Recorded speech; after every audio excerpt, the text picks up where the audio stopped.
They don't want you to know this. In 1627, the last one died in a Polish forest. By 1850, another one was almost gone forever. These animals fed kings, built empires, and survived for thousands of years. So why did they suddenly disappear? The answer isn't natural selection. It's profit selection. Big agriculture spent billions making sure you never heard these names again. We'll make you question everything you eat.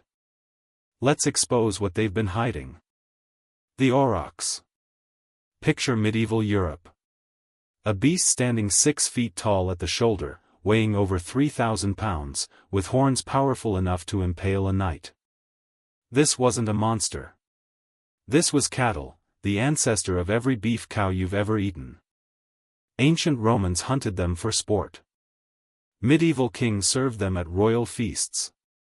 Julius Caesar himself wrote about their terrifying strength. But industrial farming changed everything. The aurochs became inconvenient. Too large. Too aggressive. Too expensive. Too slow for modern profit systems. In 1627, the last aurochs died in Poland. Not from disease. Not from predators. From deliberate replacement. Modern cattle were engineered for one thing: maximum meat at minimum cost. The aurochs was erased from history. The Mangalitsa. The pig that looks like a sheep. In medieval Hungary, this animal was royalty. Its thick curly hair protected it from brutal winters, while its rich fat created legendary salami and lard. European nobles paid fortunes for this meat. Then the 1950s arrived, and the low-fat diet craze exploded across the world. Suddenly, fat became the enemy, and the Mangalitsa became a problem. Half of its body was natural fat. Big agriculture replaced it with lean industrial pigs that grew faster, cost less, and generated bigger profits. By 1990, only 198 Mangalitsa pigs remained.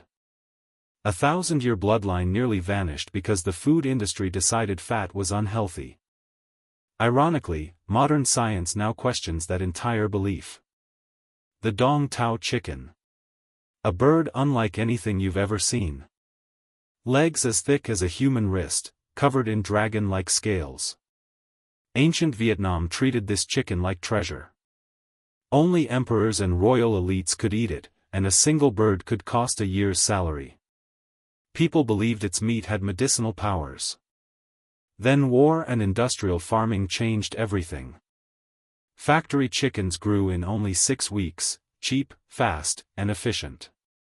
But the Dong Tao needed 8 months, special care, and hand feeding. Commercial farming considered it useless. Today, fewer than 300 purebred Dong Tao chickens remain. An ancient treasure replaced by laboratory-designed efficiency. The Jacob sheep. Yes, the same Jacob mentioned in the Bible. This breed may be over 3,000 years old. Multicolored wool, multiple horns, and the ability to survive harsh conditions made it unique. Medieval England loved them, treating them as symbols of status and rarity. Then the Industrial Revolution transformed wool into a massive business. And industries demand efficiency. Jacob sheep produced slower wool, and their fleece wasn't pure white. Merino sheep became the new favorite because they produced faster and generated greater profits. By 1970, Jacob sheep were critically endangered. A biblical bloodline nearly disappeared simply because it wasn't profitable enough. The Kerry cow. And this story is heartbreaking. Ireland, 1845. The Great Famine begins, and 1 million people die. Yet the Kerry cow survives. This small black cow lived on grass and rocks while still producing rich milk during terrible weather. Irish families depended on it for survival. Then industrial dairy farming arrived. Farmers were pushed toward massive Holstein cows that produced more milk and generated bigger profits. But there was a hidden cost. Holsteins required grain feed, antibiotics, hormones, and controlled environments. The Kerry cow needed only resilience. By 1983, only 200 Kerry cows remained. The cow that survived the famine almost couldn't survive modern industry. The Norfolk Trotter. The horse history almost erased. You've heard of thoroughbreds, the most famous racing horses alive today. But every thoroughbred descends from the Norfolk Trotter. Medieval England relied on this horse for farming, travel, racing, strength, and speed. Then breeders discovered something dangerous: specialization creates more profit. So they bred only for speed. The thoroughbred was born, faster, more expensive, but also more fragile. Meanwhile, the Norfolk Trotter became obsolete.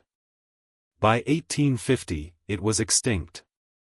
The parent breed vanished while its descendants became million-dollar investments. The Sebastopol Goose. And this one gets disturbing. Its feathers curl like ribbons, making the bird look beautiful and completely unique. For over 1,000 years, these geese were prized across Europe for their appearance and gentle temperament. But those same feathers created a problem: they weren't waterproof. Normal geese repel rain, but Sebastopol geese absorb it, making them cold and sick easily. Factory farming considered this unacceptable. In the 1950s, industrial poultry farming exploded, and the Sebastopol goose became commercially useless. Then agricultural programs stopped supporting the breed entirely. No funding. No subsidies. No breeding support. Farmers were financially punished for raising them. By 1980, fewer than 500 remained in North America. A 1,000-year-old breed nearly disappeared.